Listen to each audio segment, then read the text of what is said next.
La revelación egipcia establece que cada espíritu tiene ese proceso de perfeccionamiento durante un ciclo cósmico, un giro del sistema solar alrededor del Sol central de la galaxia. Durante ese periodo de tiempo, 25.920 años, el planeta Tierra pasa por cada una de las 12 constelaciones, de las estrellas que forman los 12 signos zodiacales en la bóveda celeste.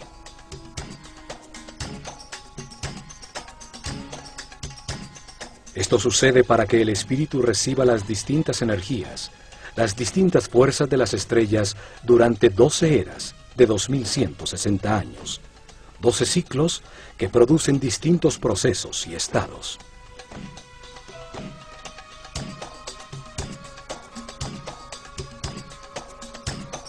Mientras sucede ese giro, el espíritu reencarna unas 700 veces en distintos cuerpos, lugares, tiempos, circunstancias, condiciones y personalidades.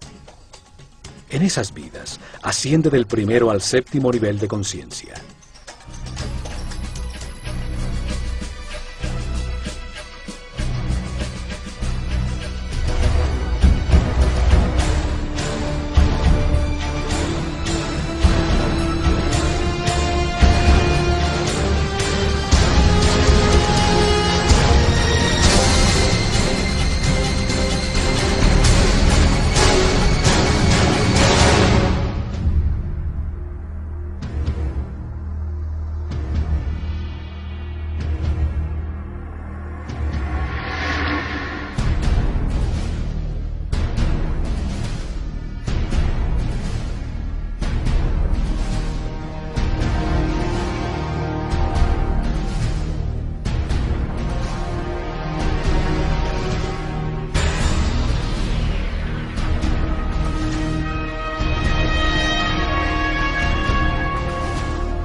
According to the New Agers, Theosophists, as well as many elitists and Freemasons, there exists a group of highly evolved men and women called the Masters of Wisdom.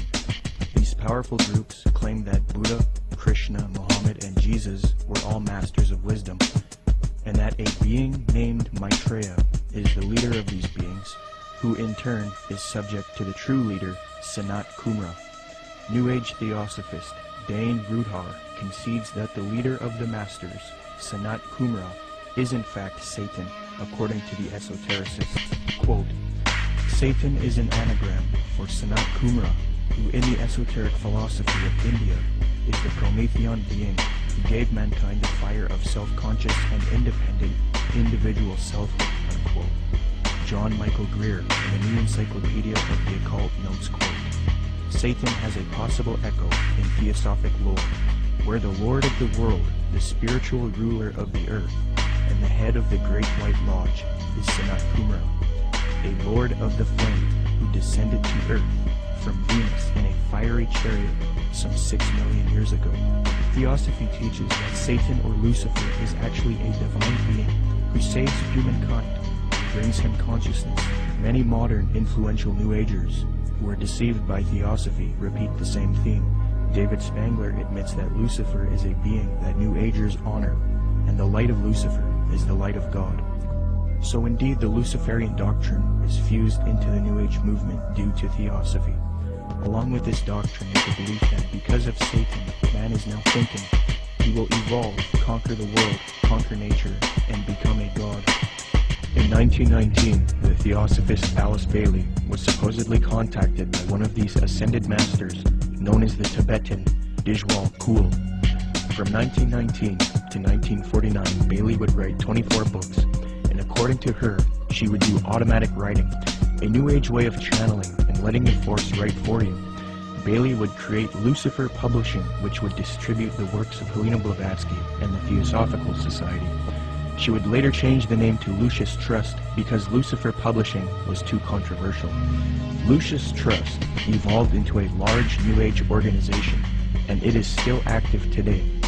Lucius Trust is also directly associated with the United Nations.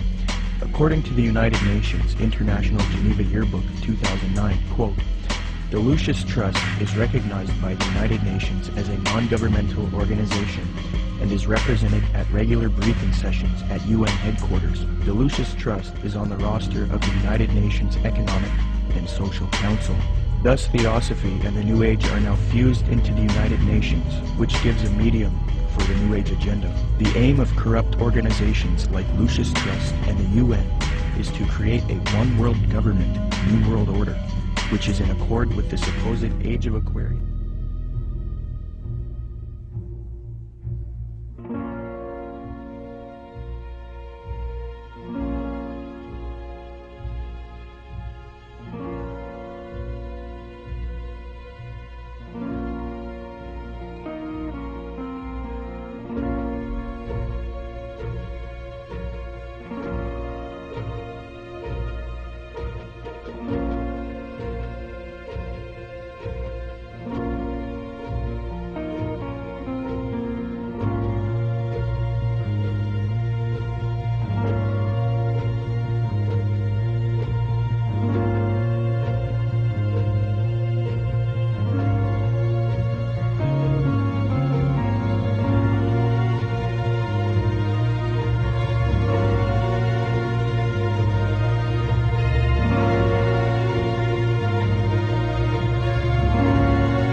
Theosophy, Freemasonry, and the New Age.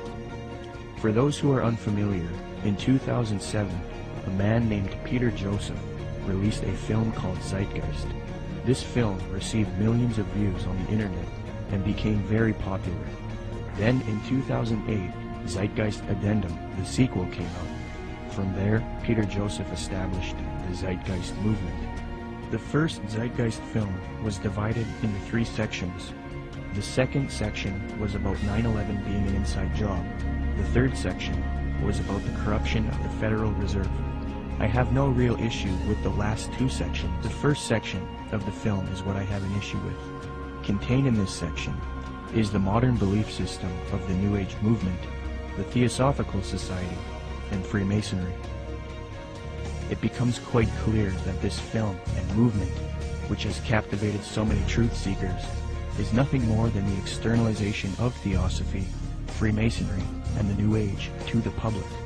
This is important because if it turns out that Zeitgeist is leading people into Theosophical and Freemasonic ideologies, it means that rather than standing against the New World Order, One World Government agenda, like the anti-New World Order movement is supposed to be doing, truth seekers are actually associating themselves with ideologies and organizations that are connected to the New World Order. Zeitgeist appealed to Acharya S. for this theory.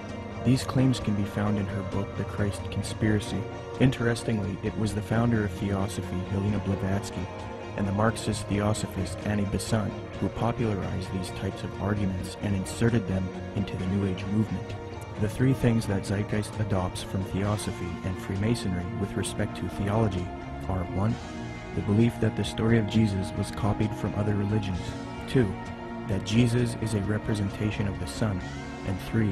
That Jesus ushered in the age of Pisces.